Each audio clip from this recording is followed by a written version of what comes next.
Stále sa smejem, že tu stále maľujú, upratujú, vidíte aj teraz maľujú chodníky. Každá budova, ktorá má troštičku nejaký škrabanec, hneď to maľujú, aby sa to nenakopilo, možno ako u nás, a potom je to príliš drahé s tým niečo robiť.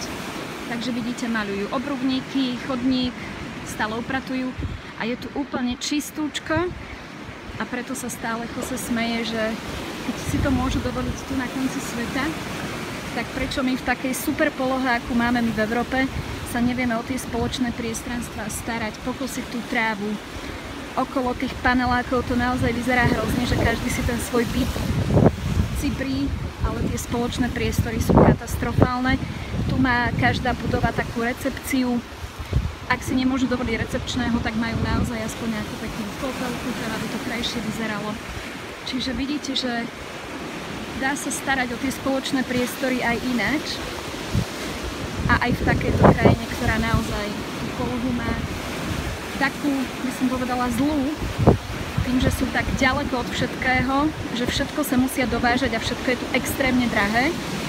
Možno to je také ďalšia časť týchto videí, keď sa snažím, aby boli trošku možno aj edukatívne, že je tu naozaj draho, pre tých, ktorí si myslia, že tu nie je draho. Tak Urugvaj je naozaj drahý, hlavne toto Punta del Este, ktoré je v podstate takým prístavom pre veľmi bohatých ľudí v tejto časti sveta, čiže ak niečo znamenáte v Argentíne, čo sú ich susedia, alebo v Brazílii, druhý sused, ak ste naozaj bohatí, tak tu máte svoje letovisko, vlastníte tu nejakú nehnuteľnosť. Niečo ako v Európe Monako, ale takáto starostlivosť o všetky priestory je tu asi dôležitá, keďže viete, že pri oceáne sa všetko ničí, takže o to viac sa o to starajú. Tak si robím niekedy srandu, že tu by sa oplatilo otvoriť obchod s nejakými farbami, lebo naozaj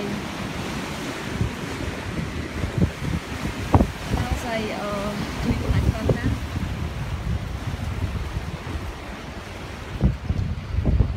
No ale ten morský vzduch alebo oceánsky to prebije, necíti po vzduchu žiadnu farbu, len tú soľ a takú tú morskú vôňu, ktorú my poznáme. Respektíve, keď som bývala veľej na Venice Beach s Renátkou, tak takto nejak tam voňal vzduch, takže mi to tu pripomína aj našu ranču. A všetkých kamarátov z LA, tak vás pozdravujem.